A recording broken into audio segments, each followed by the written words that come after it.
Hola, bienvenidos a este nuevo análisis. Hoy vamos a profundizar en una de las experiencias humanas y espirituales más universales de todas. Nos vamos a sumergir en el profundo sermón del pastor Elimelech Juantá sobre el famoso pasaje de Mateo 7, versículos del 7 al 12. Es de verdad un recorrido fascinante para descubrir cómo el Espíritu Santo nos sostiene cuando esas respuestas que tanto anhelamos, pues parece que no llegan nunca.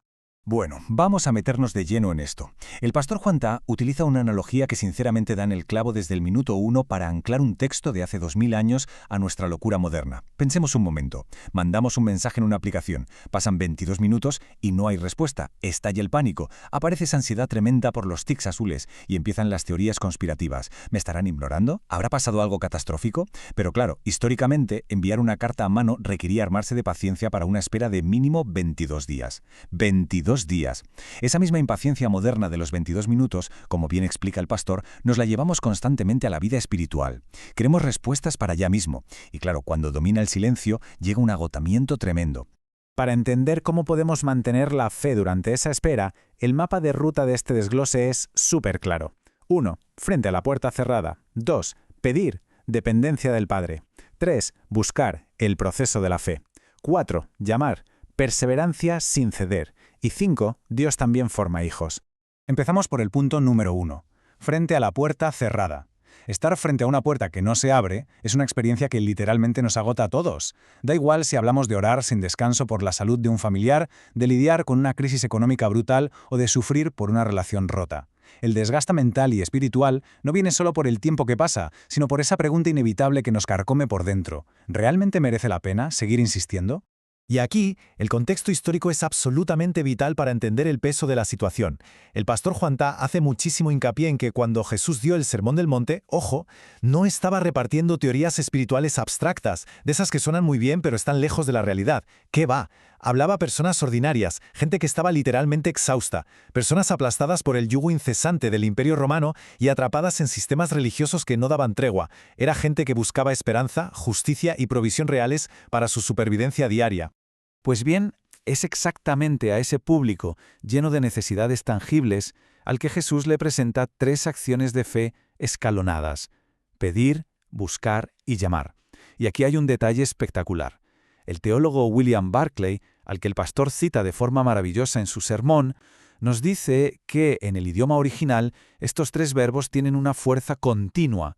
O sea, no es un esfuerzo de un solo día, ni una oración rapidita antes de dormir. La instrucción es dinámica, es seguir pidiendo, seguir buscando y seguir llamando. Es decir, una fe que se niega a rendirse.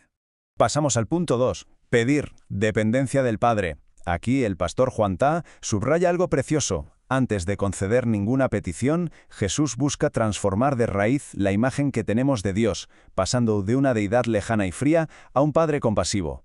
Ahora, lo que es realmente interesante de este concepto es el cambio de enfoque. Según la exposición del pastor Juantá, pedir no es pasarle a Dios un parte de incidencias. A ver, el creador del universo no necesita que le actualicemos las noticias de la Tierra, ¿verdad? Y tampoco es una táctica ingeniosa para manipular al cielo a nuestro antojo.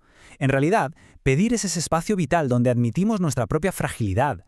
Es mantener una conversación a corazón abierto, demostrando que dependemos totalmente de Él, justo cuando nuestras fuerzas están bajo mínimos. Y es fascinante ver cómo se amplía esto al cruzar textos bíblicos. El pastor Juantá conecta Mateo 7 con Lucas 11 con una profundidad teológica tremenda. Mientras Mateo dice que el Padre da buenas cosas, Lucas sube la apuesta y dice que el Padre da el Espíritu Santo. Esto es una revelación enorme. Significa que el mayor regalo de nuestra petición no es necesariamente que el problema externo se solucione al instante. No, el regalo supremo es la fuerza del Espíritu Santo, esa fuerza que nos sostiene desde dentro exactamente en el momento en que ya no podemos más. Y así llegamos al punto 3. Buscar. El proceso de la fe. Muchas veces asumimos que la fe termina cuando decimos un solemne amén después de orar, ¿cierto? Pues el análisis del pastor nos enseña que el verdadero trabajo empieza justo ahí.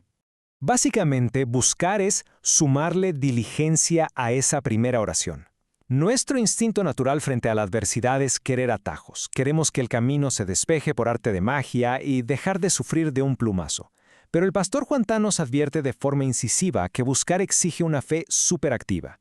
Es una fe que da pasos firmes, que obedece y que se enfoca en descubrir la dirección divina dentro del propio proceso, en lugar de intentar escapar precipitadamente de él. Durante esta fase activa de búsqueda, cuando el camino se llena de baches y no sabemos por dónde tirar, el Espíritu Santo es el pilar fundamental de todo. No es un visitante esporádico que viene de vez en cuando, que va. Es un guía diario imprescindible. Nos otorga un discernimiento brutal cuando estamos confundidos. Nos frena en seco si nos desviamos hacia búsquedas equivocadas. Y por encima de todo, es el soporte vital que mantiene nuestra fe en pie cuando la búsqueda se hace larga, cuesta arriba y dolorosa. Avanzamos al punto 4. Llamar. Perseverancia sin ceder. Este suele ser el momento más crítico y frustrante de toda la experiencia humana. Ese punto donde literalmente duelen los nudillos de tanto insistir. Y aquí es donde entra uno de los mensajes pastorales más potentes de toda esta exposición. Una puerta cerrada no es un Dios ausente. Seguir llamando cuando la respuesta es un no rotundo o un silencio incómodo exige una confianza inmensa en el carácter compasivo de quien está al otro lado. Es asimilar, contra todo pronóstico, que un tiempo prolongado de silencio no equivale bajo ningún concepto a un abandono permanente. Para rematar la idea, el sermón hace una conexión maravillosa entre esta perseverancia y la famosa regla de oro que aparece justo después, en Mateo 7:12. Básicamente, quien espera paciencia y compasión desde los cielos tiene que reflejar exactamente esas mismas cualidades hacia el prójimo en la tierra. El tiempo de espera, por muy duro que sea, no debería volvernos más cínicos, ni más fríos, ni más impacientes. Todo lo contrario, la dificultad del proceso debería moldear nuestros corazones para hacernos muchísimo más empáticos y misericordiosos con el dolor de los demás. Lo que nos lleva al punto número 5. Dios también forma hijos.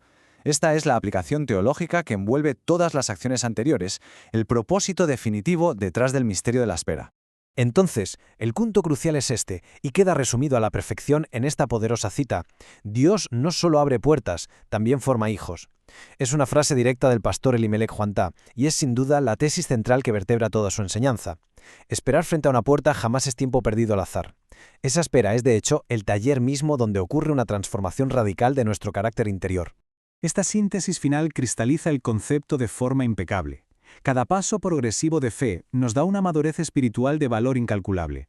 Al pedir, construimos una dependencia genuina, destruyendo el orgullo humano. Al buscar, forjamos obediencia en el día a día, y al llamar, al golpear esa puerta sin parar a pesar del silencio, esculpimos una perseverancia inquebrantable. Y así el pastor nos demuestra que la obra maestra más grande siempre ocurre primero en nuestro interior, mucho antes de que las circunstancias de afuera logren cambiar. Terminamos este análisis con un pensamiento para reflexionar seriamente. Más allá de intentar calcular con ansiedad cuándo llegará la respuesta o en qué momento exacto cambiará la situación externa, la verdadera incógnita es interna. Mientras esa puerta se mantiene firmemente cerrada, ¿qué transformación vital, qué tipo de carácter y de madurez se está formando en el interior de quienes esperan pacientemente? Ojalá que estas profundas reflexiones del sermón del pastor Juantá aporten una perspectiva renovada y enriquecedora sobre el proceso de la fe. ¡Hasta pronto!